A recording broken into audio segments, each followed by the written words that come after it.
안녕하세요. 저는 딸 셋 집안에서 욕심 없이 자란 막내딸입니다. 제게는 나이 차이 좀 나는 연년생 언니들이 있어요.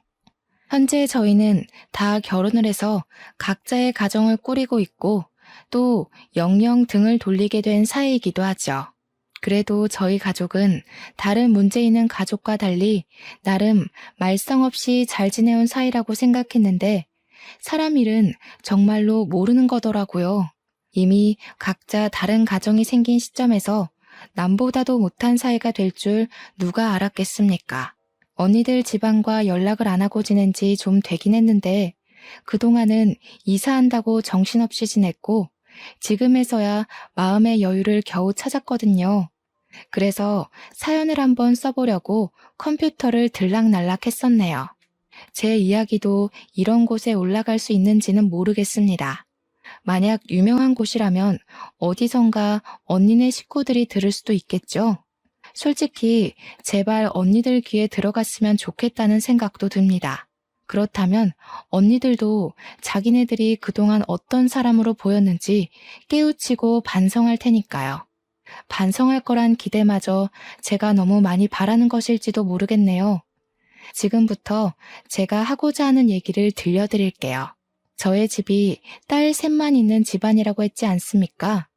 저는 귀한 딸 셋 중에서 가장 빨리 결혼을 했고 또 가장 어려운 형편을 살고 있는 자식이기도 했습니다.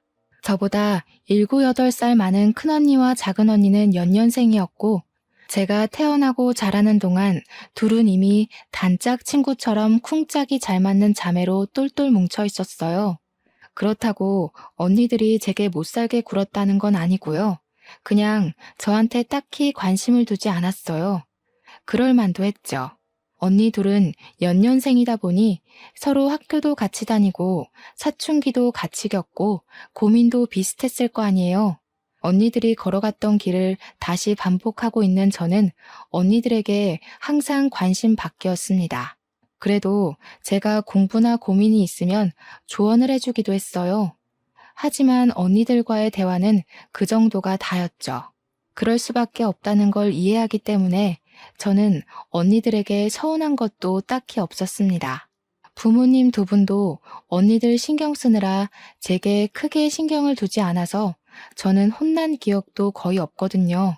처음부터 그런 환경에서 컸던지라 제가 이렇게 지내는 건 그저 당연하다고만 생각했어요. 가족의 무관심도 익숙해질 수 있는 요인인지 저조차도 몰랐네요. 제가 욕심 없이 큰 것에 비해 큰언니, 작은언니는 저와 다르게 학창 시절부터 실리를 좀 많이 따지는 사람이었습니다. 저는 언니들이 차려놓은 밥상에 숟가락을 얹던 사람이었다 보니 언니들이 장학금을 받거나 상을 타오는 걸 축하만 해줬지 정작 저는 그런 걸 욕심부려 도전해봐야겠다고 생각한 적이 없었어요. 두 언니들이 학교에서 수상을 잘해오면 부모님이 저희 자매를 데리고 외식을 했는데 이처럼 저는 가만히 있어도 맛있는 걸 먹을 수 있었고 가만히 있어도 용돈이 주어졌으니 아마 제가 더 욕심 없이 컸을 수도 있습니다. 제 생각에도 언니들과 제가 가무 아래서 자랐는데 이렇게 다른 성향을 띨 수 있나 싶어 신기했어요. 저는 가족의 관심 말고는 뭐 하나 부족한 것 없이 컸다 보니까 돈에도 욕심이 없는 사람이었거든요.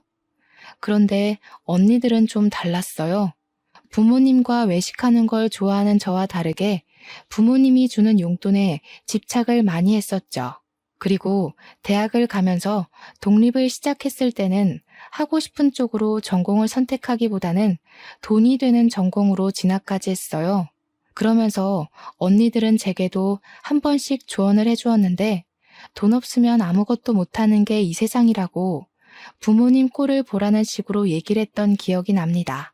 언니들이 대학을 갔을 때 저는 언니들이 인식하는 부모님은 어떤 존재인지 알 수 있었어요. 언니들은 저희 집안의 형편을 굉장히 탐탁지 않게 보고 있었습니다. 자기네들이 잘난 부모님만 만났어도 진작에 하고 싶은 일 하면서 유학도 가고 스스로에게 투자도 많이 했을 거라고 하더군요. 언니들이 그렇게 생각할 수밖에 없었던 건 말 그대로 저희 집 형편이 그저 그런 게 맞긴 했어요. 언니들이 하고 싶어 하는 일을 지원해 주기엔 저희 집이 그만한 여유는 못 되었다는 겁니다. 언니들이 장학금을 받아올 때마다 부모님이 칭찬을 했던 것도 다 형편이 넉넉지 않았기 때문이었어요. 그럼에도 제가 부족한 것 없이 자랐다고 말했던 이유는 저는 언니들과 달리 욕심이 없는 사람이었으니까요. 부모님께 바라는 것도 없고 조르는 것도 없어서 부모님이 제게 쓰는 돈은 언니들에 비해 많이 안 들었기에 제가 웬만큼 누리고 살았던 겁니다. 언니들이 손해보는 것 싫어하고 특히 돈을 좋아한다는 건 어릴 때부터 알고 있었습니다.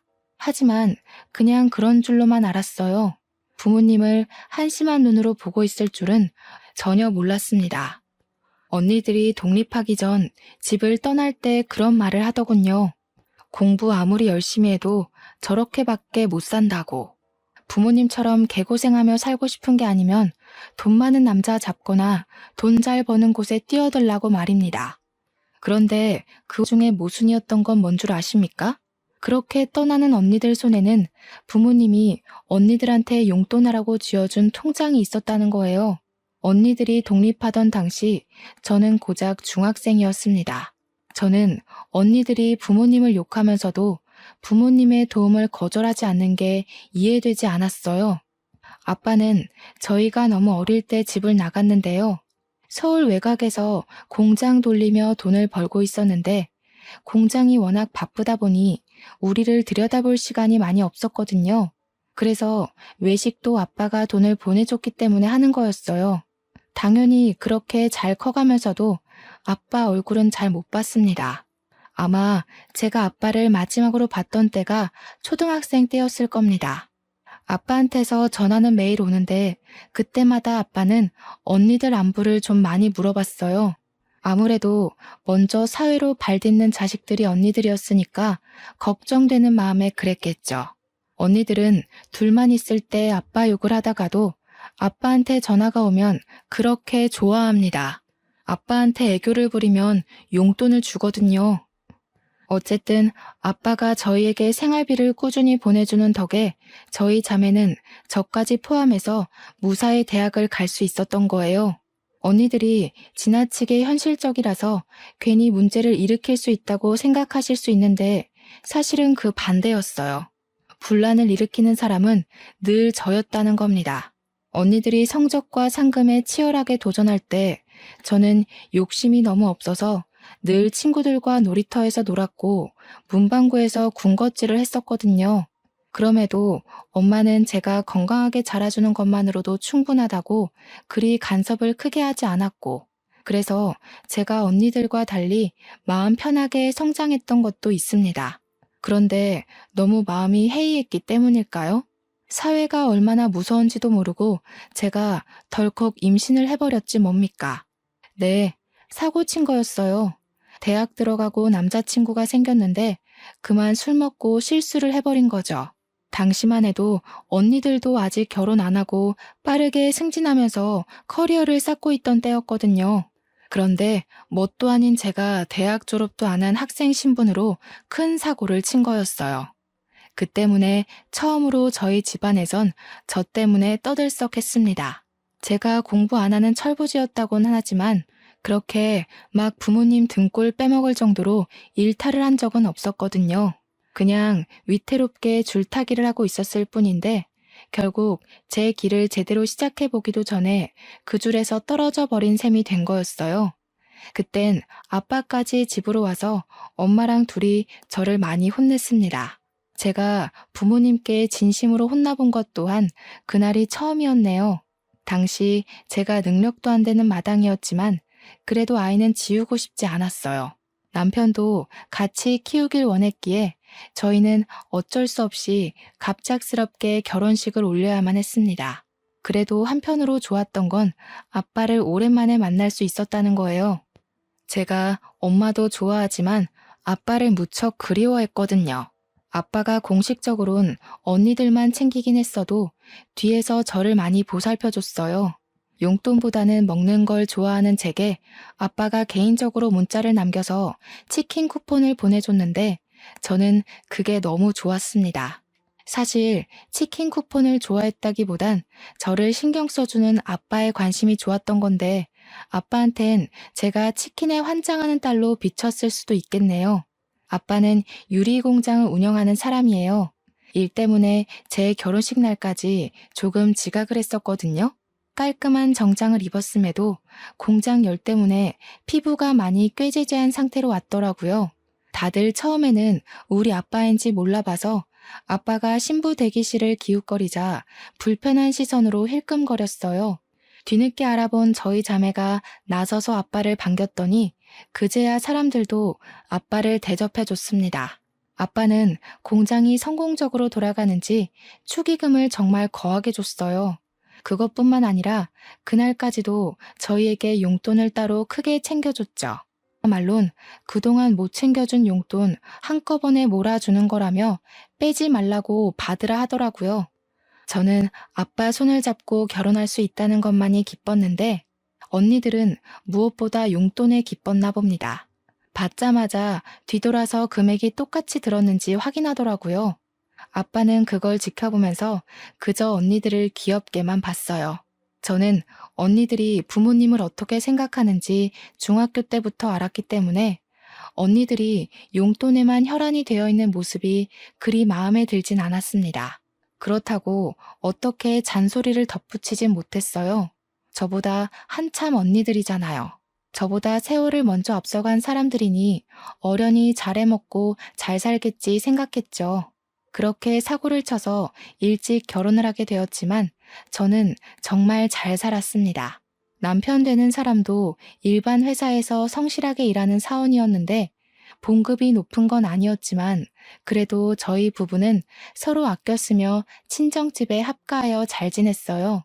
딸을 낳고 나서는 아무래도 둘이 살던 것과 달라서 형편이 좀 쪼들렸는데 그나마 친정엄마가 있었기 때문에 먹고 사는 게 문제될 만큼은 아니었습니다. 이렇게 사는 게 고되긴 해도 서럽지 않았던 건 고나리지라는 시부모가 없었기 때문인데요. 시부모님은 남편 어릴 때 일찍 돌아가셔서 남편은 친척집에서 컸다고 했습니다. 저보다 남편이 더 결혼을 하고 싶어 했는데 그 이유는 남편 말로는 결혼을 하면 친척집에서 완전히 독립할 수 있었고 그립던 가족이 돌아온 것 같다고 했어요. 아마 한량으로 살던 제 마음을 단단하게 붙잡아준 사람이 남편이 아닌가 싶어요.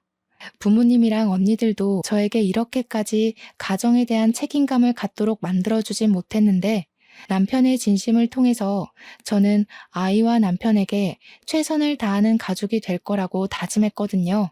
그래서 남편만 벌이를 해오는 것이 마음 불편했어요. 아무래도 애를 키우려면 남편 혼자서 경제 부담하는 건 힘들 테니 저도 일을 하고 싶더라고요. 하지만 문제가 뭔지 다들 아시죠? 아이를 봐줄 사람이 필요하다는 거요. 친정엄마한테 감히 부탁하기 미안해서 며칠간 좋은 방법만을 고민하고 있던 차였어요. 아무래도 제 얼굴에서 티가 났나 보더라고요. 친정엄마가 제 고민을 알고 저더러 일 나가봐도 된다고 흔쾌히 제안해 주었습니다. 엄마가 딸 셋을 키운 사람이야. 손녀 하나 보는 거 힘들겠어? 초보 엄마인 너보다는 그래도 이 엄마가 경력자인데 잘 봐도 내가 잘 보지. 보미는 걱정 말고 박서방 고생하는데 같이 좀 도와줘. 엄마한테 너무 고마워서 저는 그 뒤로 엄마에게 꼬박 용돈을 챙겨줬습니다. 엄마는 아빠가 용돈 따로 준다며 한사코 거절을 했는데 아빠가 주는 돈은 엄마 용돈이기도 하지만 사실상 생활비거든요. 물론 이제 저희 자매가 다 커서 생활비가 넉넉하게 남긴 할 겁니다. 그래도 엄마가 자식 덕 보는 기분을 느끼게 해주고 싶었어요. 언니들은 부모님 결혼 기념일이나 생신, 명절 등등 기념일이 아니면 딱히 용돈을 주진 않았거든요. 아빠는 제 결혼식 이후 또다시 잘 보지 못하고 있었는데 언니 둘이 차례대로 시집을 갈 때쯤 아빠를 또 볼 수 있었습니다. 그때마다 아빠는 저희 자매에게 해줄 것이 없다고 미안하다고 용돈을 더 많이 챙겨줬고 조만간 친정에 모여서 식구끼리 밥 한 끼 거하게 하자고만 남긴 뒤 또 금세 떠나버렸어요. 항상 그랬던 일이니까 저희는 아빠를 수년에 몇 번 보는 걸로 쉽게 만족했습니다. 언니들은 제게 조언했던 것처럼 정말 돈 많은 남자들한테 시집을 잘 갔어요. 형부들이 전부 사업으로 성공한 사람들이라서 친정 부모님의 도움 없이 잘만 살았습니다. 그 때문에 저는 어릴 때부터 나만 지금까지 가장 복병인 자식인 줄 알았어요. 언니들이 욕심이 과하다고 하더라도 저렇게 부모님 속 안 썩이고 잘만 사는데 저만 엉터리로 살아왔다고 생각이 들었어요. 부모님한테 죄송해서 결혼하고 난 뒤 더 효도하고자 신경을 많이 썼습니다. 그러나 자식의 진짜 얼굴은 부모에게 문제가 터졌을 때 나타난다는 걸 뒤늦게 알았어요. 엄마 건강에 적신호가 켜졌을 때가 되어서야 문제아는 제가 아니라 언니들이었다는 걸 확실히 확인했죠. 엄마는 잘 지내다가도 한 번씩 가슴 중앙이 아프다고 두드리길 몇 번 그랬는데 한날 주방일 보다가 명치 부근을 부여잡고 주저앉은 적이 있었어요. 마침 저랑 남편이 있었기에 병원으로 바로 옮겨질 수 있었는데요. 그날 엄마는 협심증 판단을 받았습니다. 그땐 아빠가 하필 해외 출장을 나가 있을 때였거든요. 제가 아빠한테 개인적으로 연락을 해 엄마 상태를 알렸지만 아빠는 한국으로 곧장 들어오고 싶어도 그럴 수가 없었어요. 코로나 시국 때문에 비행기 운행이 중단돼서 한동안 난리가 났었잖아요. 저희 아빠가 바로 그 시기에 걸려 해외에서 오도 가도 못하는 상태가 돼버린 겁니다. 아빠는 저에게 엄마를 잘 부탁한다고 하면서 귀국할 방도를 찾아보겠다고 엄마 치료에 돈 아끼지 말고 무슨 일 있으면 연락만 주라고 했습니다. 저는 두 언니들한테도 연락을 했는데요. 제 연락에 늦게나마 도착한 언니들은 형부랑 같이 왔더라고요. 그런데 적어도 병문안을 왔다면 괜찮냐는 말 한마디는 물어야 정상이 아닌가요? 언니들은 그런 안부도 안 묻고 엄마한테 인사도 안 하더니 증상이 구체적으로 뭐냐고만 묻는 거 아니겠습니까? 언니들 태도가 불쾌했지만 저는 늘 언니들에게 분란을 조정하는 사람이 아니었기에 고지곧대로 엄마 병세가 어떤지 설명을 해주었습니다. 그랬더니 큰언니가 저를 몰래 병실 밖으로 데리고 나와서 은밀하게 뭔가를 묻더라고요. 지금 생각해도 기가 찬데 엄마가 아픈 마당에 장년아 되는 사람한테서 제가 무슨 말을 들은 줄 아시나요? 너 엄마랑 계속 같은 집에서 지냈다고 했지? 그럼 혹시 엄마가 따로 사망보험금 들어놓은 거 있는지 알아? 아빠한테 들은 거 없어? 사망보험금? 그런 건 모르겠는데. 내가 어디 그런 거에 관심 있는 사람인가. 근데 그건 왜? 엄마가 돌아가신 것도 아닌데 그런 걸 왜 물어? 설마 언니, 엄마 돌아가신다고 보는 거야? 목소리 낮춰. 넌 내내 엄마랑 같이 살았으면서 그런 것도 모르니? 그리고 협심증이 왜 오는지 모르지? 엄마 저렇게 쓰러질 정도로 크게 온 거면 이미 심각성이 극에 달했다는 거야. 너 아니었으면 엄마 이미 이 세상 떴을 거라고. 무슨 말을 그렇게 쉽게 해. 엄마가 위험할 뻔했던 거 맞아. 그래서 지금 치료 잘 돼서 회복 중이잖아. 그럼 다행이라고 생각해야지. 지금 언니 말은 엄마가 큰일 날 뻔했으니까 챙길 거 먼저 챙기자는 말로 들리는데 큰언니는 저를 애보듯 고개를 절레절레 저으며 혀를 끌끌 찼습니다. 저더러 인생 힘들게 살 것 같다고 하더니 저를 지나쳐 병실 안으로 들어가 버리더라고요. 그리곤 엄마한테 보험금 얘기를 직접 물어보는 거 아니겠습니까? 그때 엄마가 잠깐 정신 잃었던 걸 막 회복해서 저희 남편이 돌봐주고 있던 참이었거든요. 그런데 거기다 대고 큰언니가 엄마한테 사망보험금 얘기를 했다니까요. 너무 황당해서 제가 황급히 큰언니를 말렸는데 엄마는 이미 언니 의도를 알아듣고 눈치챈 것 같았습니다. 그 상황에서 작은 언니는 큰 언니가 아닌 저를 말리는 거 아니겠어요? 작은 언니 말이 이럴 때는 가만히 있는 거라고 뭘 모르면 빠져있으라더라고요. 형부들도 똑같았어요. 남편과 제가 상대적으로 어린 편에 속하니까 다들 저희들을 무시하는 경향까지 있었습니다. 솔직히 기분은 엄청 상했지만 제가 나서서 분위기를 뒤엎을 수는 없었어요. 당시에는 제가 아직 젊은 편이라서 제 주위에 잘못돼서 돌아가시는 사람들이 없거든요. 그렇다 보니 원래 사람이 잘못되면 사망보험금 같은 걸 제대로 따지는 게 맞는 건가 싶어서 살짝 긴가민가 했기 때문입니다. 하지만 제 남편도 두 언니들과 형부들의 행동을 이해 못하는 걸 보면 역시 그 모든 게 정상적인 분위기는 아닌 듯 했습니다. 저는 그날로 언니들에게 정이 많이 떨어졌어요. 차라리 언니들한테 연락하지 말 걸 후회도 했고 앞으로는 연락이나 안부를 넣지 말아야겠다고 다짐도 했죠.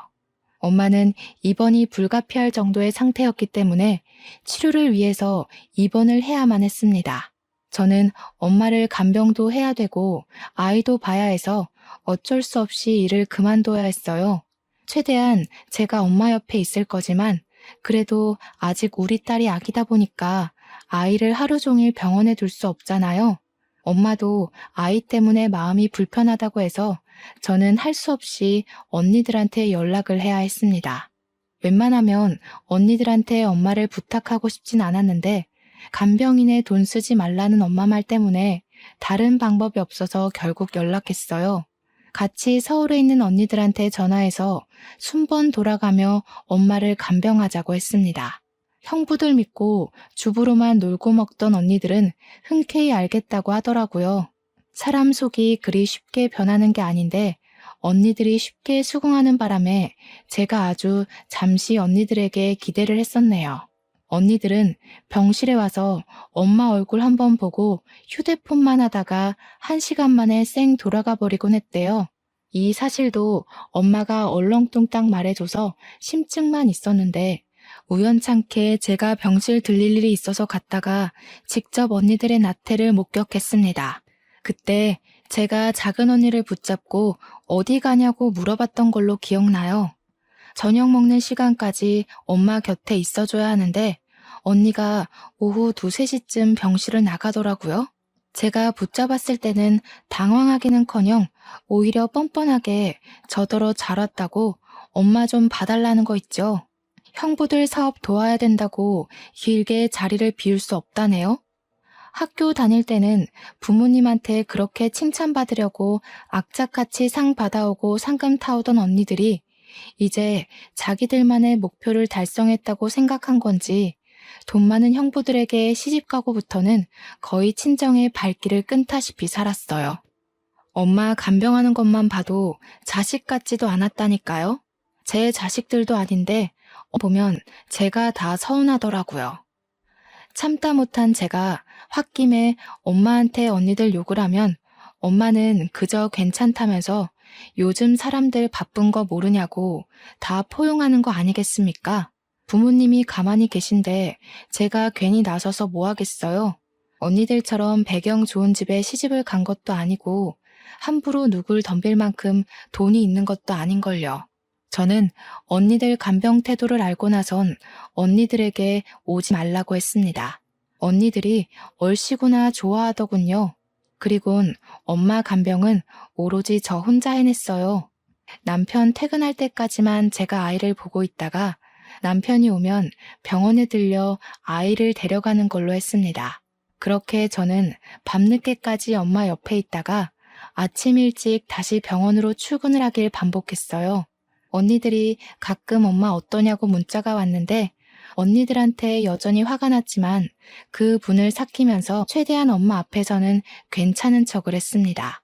그렇게 1달 정도가 지났을 겁니다. 병원 치료 덕분에 회복이 빨리 되고 있는 줄 알았던 엄마는 급작스레 찾아온 가슴 통증을 호소하다가 급하게 수술실로 실려갔어요.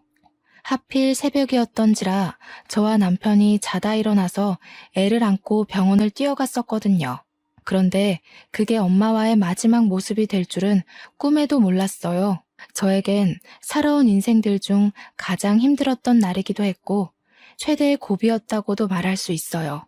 그때만 해도 아빠는 당연히 코로나 때문에 한국에 오질 못하는 상황이었습니다. 아빠한테 이 사실을 어떻게 알려야 하나 그것도 저에겐 곤욕이었어요. 그렇게 갑자기 이별을 하게 될 줄 알았다면 엄마 옆에서 잘 걸. 엄마 옆에 붙어서 떨어지지 말걸. 모든 게 후회되고 그저 저 때문에 엄마가 돌아가신 것 같아서 괴로웠습니다. 엄마의 마지막 웃는 모습이 자꾸 마음속에 아른거려서 한동안 쉽게 일어나질 못했어요. 제 아이도 제대로 살피지 못했을 정도로 빈소에서 내내 무너져 있는데 이 상황에서 제 심기에 거슬렸던 건 역시나 제 친언니들이었습니다. 언니들 둘은 엄마가 돌아가셨는데도 눈물 한 방울 흘리지 않더군요. 제가 전화를 할 정신이 없어서 남편이 언니들한테 연락을 했었는데 남편 말로는 언니들이 놀라는 기색은 있었지만 금세 그럴 것 같았다는 반응이었대요. 그 소리를 전해 듣는데 무척 화가 나더라고요.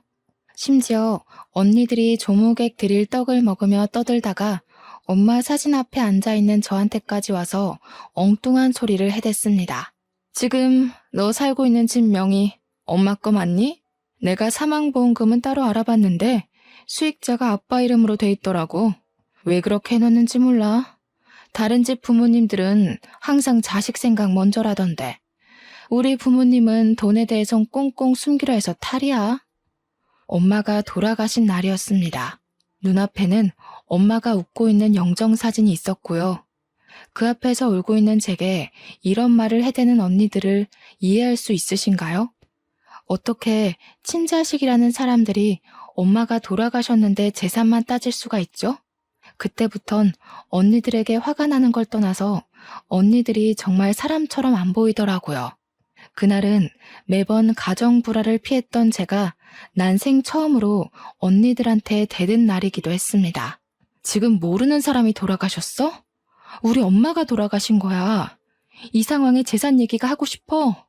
난 그래도 언니들이 때와 장소는 가릴 거라 생각했어. 친자식이라는 사람들이 어떻게 엄마 앞에서 그런 말을 할 수가 있어? 얘가 아직 어려서 뭘 모르네. 엄마 협심증 위험 단계였어. 어차피 돌아가실 거였다고. 뻔히 정해져 있는 미래에 희망을 걸긴 왜 걸어? 진작에 마음 정리 다 했어야지. 넌 네가 엄마 간병했다고 생각하지? 웃기는 소리 마. 너는 엄마를 옆에 두고서 살 수 있다고 희망 고문하고 괴롭혔을 뿐이야. 뭐라고? 정말 미쳤어.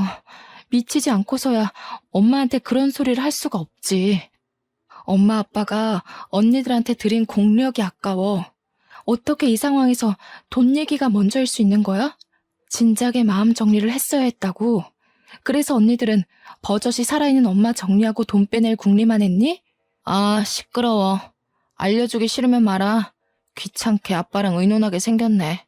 너 혹시라도 엄마 앞으로 된 재산 혼자 꿀꺽할 생각은 마. 네 형부들 어떤 사람인지 알지? 너랑 네 남편, 네 애, 앞날 편하고 싶으면 개수작은 안 부리는 게 좋을 거야.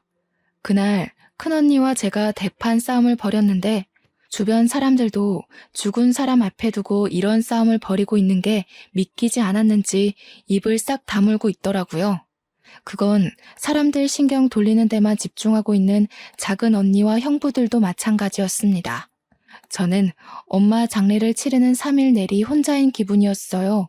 특히 엄마 마지막 발인 날 큰형부가 엄마 영정사진을 들려고 하길래 그때 제가 또 난동을 부렸습니다. 정말 뭐에 신 사람처럼 미쳐서 악을 지르니까 장례 복지사도 제 남편이 영정사진을 들 수 있도록 해주더라고요.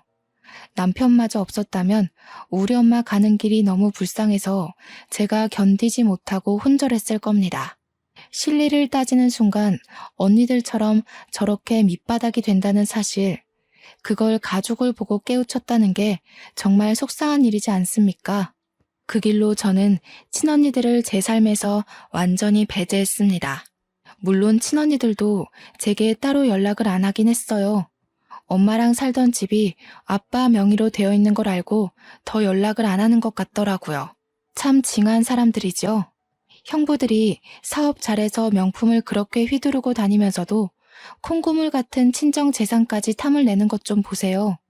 돈에 대한 욕심이 정말 끝도 없으려면 이렇게까지 과욕을 부릴 수 있나 봅니다. 언니들의 금전욕 정말 지긋지긋하네요.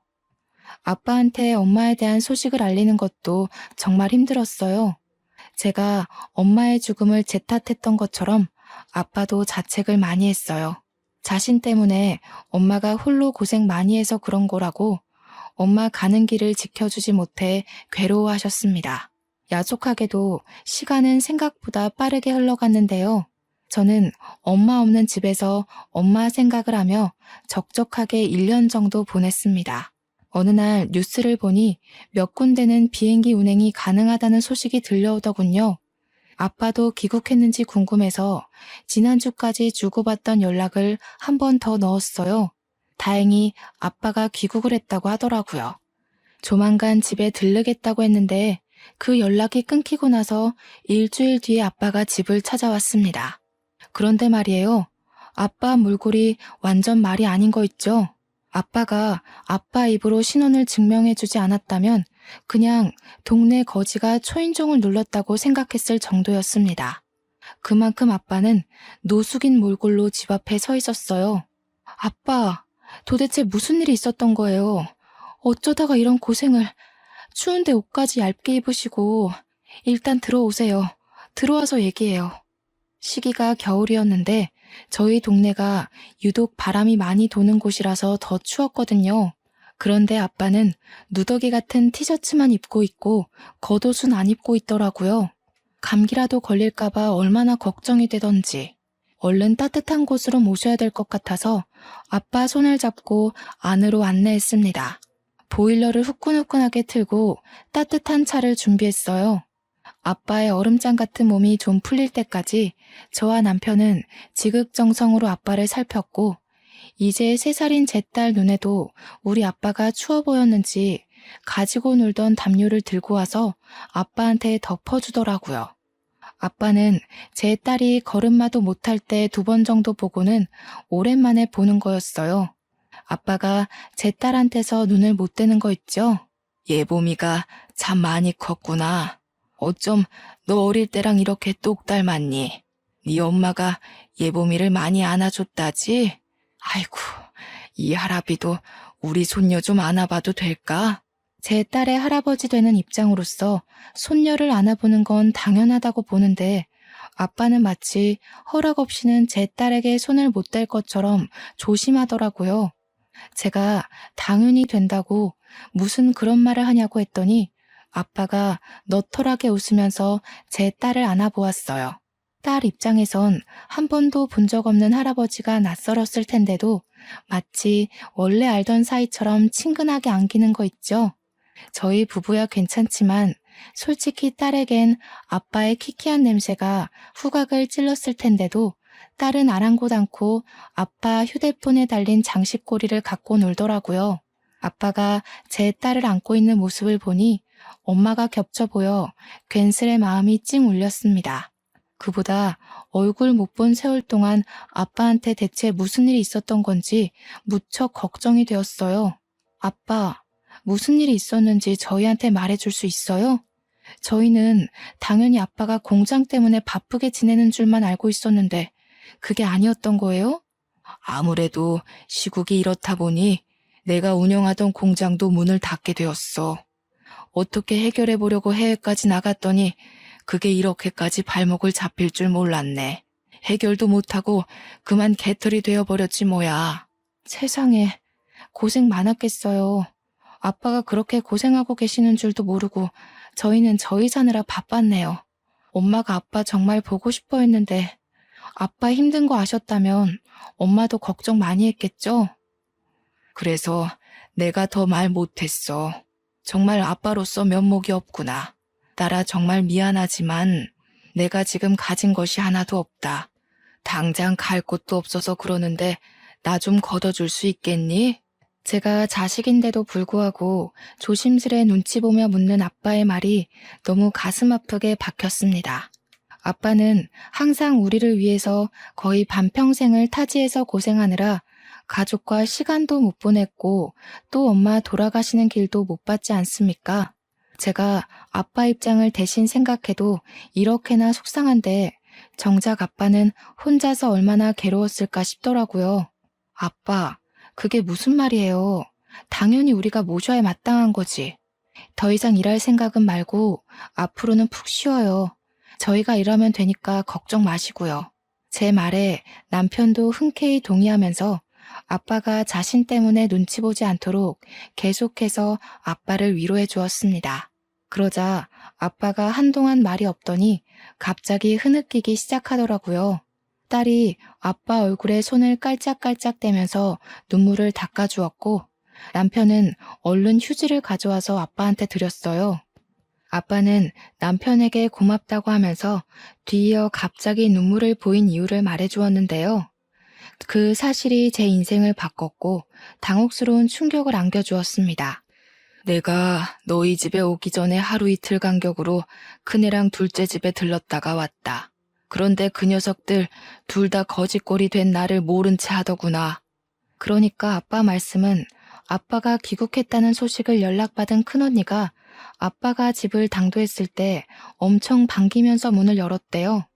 그런데 아빠의 몰골과 거짓골이 된 사연을 듣자마자 얼굴색 싹 변하면서 아빠를 모른 척했다고 하더라고요. 그리고 작은 언니 또한 아빠 꼴을 보자마자 놀란 표정을 짓더니 아빠인 걸 막 부정하면서 경찰에 신고할 거라고 협박까지 했다더라고요. 아빠가 맞는다는 걸 알아채고 나서는 아빠를 밀어내며 형부랑 같이 대놓고 문전박대를 했다고 했습니다. 아빠는 두 언니들 대응을 회상하며 또 한 번 상실감을 느꼈는지 휴지로 눈물을 몇 번 더 훔쳤어요. 같은 배에서 나온 자식이라도 이렇게 다를 수 있다는 걸 네가 알려줬구나. 너희 엄마가 먹여주고 키워주면서 그 고생을 했는데 이 천벌받을 것들. 아무짝에 쓸모없는 그런 자식들은 나도 더 이상 필요가 없다. 우리 막내딸, 네가 엄마 마지막 가는 길도 외롭지 않게 지켜줬다고 했지? 이 돈 받거라. 아빠의 뒷주머니에서 꼬깃꼬깃 꺼낸 것을 제게 내밀었습니다. 좀 많이 해진 통장이더라고요. 그리고 그 안에는 무려 18억의 숫자가 기재되어 있었습니다. 저랑 남편은 놀라서 이게 뭐냐고, 이 돈을 왜 우리를 주냐고 했는데 그 다음 아빠가 해주는 말이 제게 두 번의 충격을 안겨주었습니다. 아빠가 사실은 저희 자매를 시험해보기 위해 일주일간 거짓말을 해왔다는 거 아니겠습니까? 무슨 말인지 이해를 못해서 대답을 안 하고 있었는데 아빠가 착잡한 마음으로 설명해 주더라고요. 미안하구나. 나도 아빠로서 이래선 안 된다는 거 알지만 너희들 효심을 보기 위해서 일부러 시험을 한 거란다. 엄마가 죽기 전에 나한테 연락이 왔었어. 큰딸이 사망보험금에 대해 물었다고. 그 소리를 듣는데 내가 심장이 얼마나 떨리던지. 내가 가진 재산을 너희에게 공평히 나눠주면 안 되겠다는 생각이 들더라고. 아빠가 공장이 망한 건 거짓말이래요. 해외로 출장을 갔던 건 공장을 살려보기 위해 도움을 청하러 간 것이 아니라 공장이 잘 돼서 해외로 확장이 되었기 때문이라고 했어요. 단순히 우리 자매의 인간성을 시험하기 위해 일부러 거짓 분장을 하고 나타난 거라고 했습니다. 엄마가 아빠한테 큰언니 말을 전하면서 아빠 또한 큰언니와 작은언니의 욕심을 어느 정도 예측하고 있었다고 하더군요. 그 말은 엄마도 말만 안 했지 큰언니 작은언니가 잘못된 길로 빠지는 걸 알고 있었던 듯 싶습니다. 아빠와 엄마는 서로 공유 안 하는 얘기가 없을 만큼 애틋한 사이였으니까요. 아빠는 그래도 친자식이니까 마지막 기회를 주고자 큰언니 작은언니에게 거짓골을 보였던 건데 언니들이 돈 한 푼 없는 자신을 내팽겨치는 걸 보고 그만 언니들에게 정까지 뗐다고 했습니다. 그리고 사실은 저에게 제일 기대를 안 했다고 했어요. 제가 잘 못 살고 있다는 걸 아빠가 알고 있었다고 하더라고요. 아마 엄마가 저희 부부와 같이 살면서 저희 부부 형편을 아빠한테 공유했겠죠.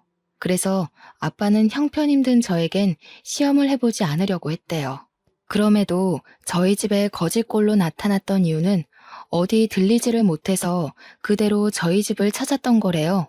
근데 제가 아빠를 보자마자 보인 행동이 언니들처럼 차가운 응대가 아니라서 놀랐다더군요. 오히려 제가 자신의 더러운 손을 붙잡아주는 바람에 저에게도 슬쩍 시험을 해봤다고 했습니다. 제가 어려운 형편임에도 아빠의 신세를 기꺼이 받아준 것에 아빠가 감동을 해서 온 거라고 했어요. 그러면서 하는 말이 아빠가 모든 재산을 저에게 상속하겠대요. 제게 현금으로 준 18억 외에 공장 지분과 아파트, 그리고 다른 부동산 소유물까지 모두 저한테 주겠다고 했고, 변호사까지 선임해서 유언장을 써놓을 예정이라 했습니다.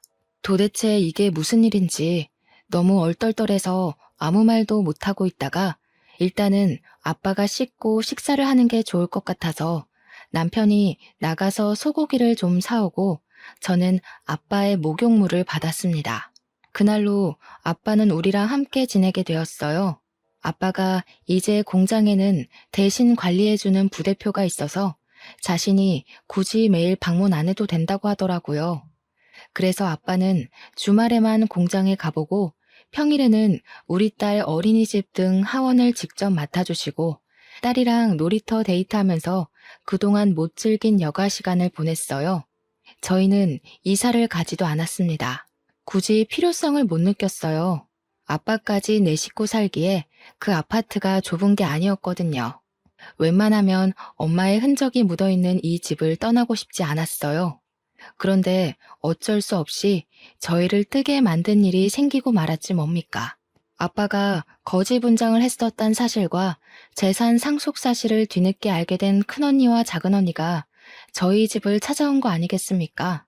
형부들까지 다 들이닥쳐선 손녀랑 놀고 있는 아빠 앞으로 조르륵 무릎을 꿇더라고요.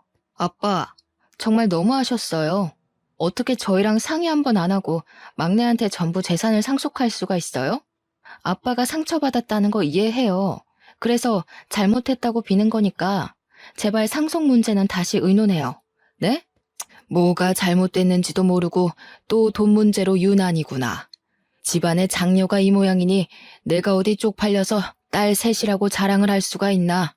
너희한테 부모는 돈 없으면 내쫓고 돈 많으면 대접해주는 그런 존재냐? 난 더 이상 날 돈으로 보는 자식들 필요 없다. 이미 내 마음속에서 다 지워버렸어. 썩 나가. 듣자 하니 형부들도 그리 떵떵거리던 사업이 휘청 기울었나 보더라고요. 아빠가 화내실만 하지 않습니까? 큰언니랑 작은언니가 호소하면서 잘못했다고 빌긴 하는데 어째 호소하면 할수록 더 밉상인지 모르겠어요. 뒤에서 듣는 제가 다 기가 막히더라니까요. 형부들도 사업 자금이랑 빚 때문에 아빠 재산에 목숨 매며 도와달라고 고개를 쳐받고 있는데 그걸 보면서 언니들이 참 자기네들이랑 똑같이 돈에 미친 남자를 만났구나 싶었어요. 결국 아빠는 언니들 꼴 보기 싫다면서 상 좀 그만하고 방으로 쌩 들어가 버렸습니다. 언니들이랑 형부들은 한참 아빠 방 앞에서 얼쩡거리다가 이젠 저한테까지 아빠 좀 설득해달라고 부탁하고서 나갔어요. 그리고 저희는 아빠의 권유로 결국 큰언니 작은언니네가 모를 곳으로 이사를 가게 되었습니다. 엄마와 추억이 깃든 곳을 두고 온 것이 마음에 걸렸지만 아빠가 엄마를 직접 보러 자주 가자고 해줘서 그 집을 놓아줄 수 있었네요. 이사간 곳은 아빠가 다니는 공장과 가까웠는데 그곳이 사실 남편 직장과는 거리가 좀 멀거든요. 그런데도 남편은 한마디 불평 안 하고 아빠가 선택한 집으로 이사를 했는데요.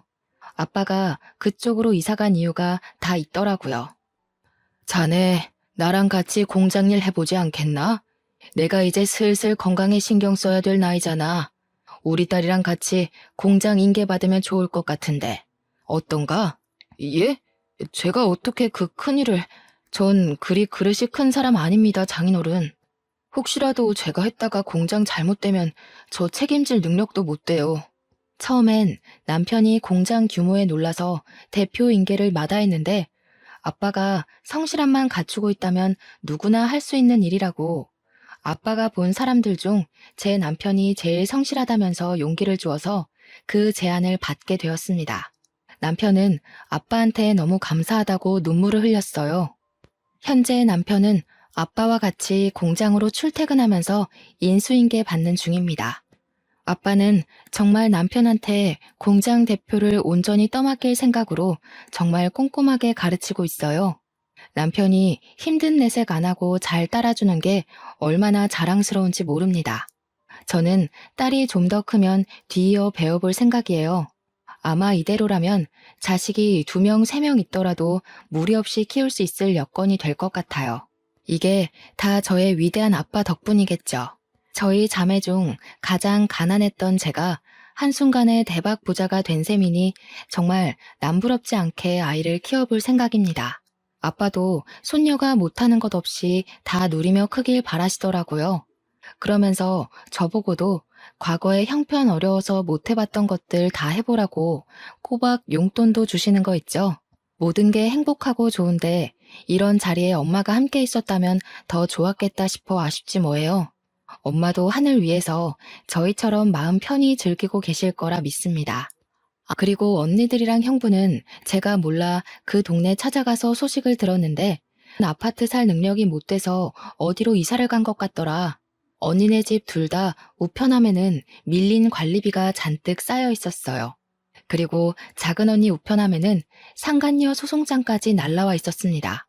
아무래도 작은 형부가 망했다 보니 작은 언니가 다른 방편으로 불륜을 저질렀나 봐요. 정말 끝도 없는 밑바닥이네요.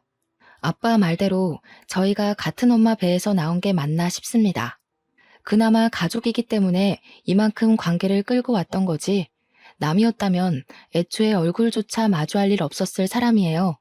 앞으로라도 길 가다가 마주치는 일 없었으면 좋겠습니다. 제 이야기는 여기까지예요. 가족인데도 불구하고 참 답 없는 사람들이죠. 남도 아니고 가족이 이런 꼴이면 진짜 많이 힘든 것 같아요. 청취자분들 주위에는 이런 위험한 인물들이 없었으면 좋겠네요. 그만 인사드리겠습니다. 들어주셔서 감사해요.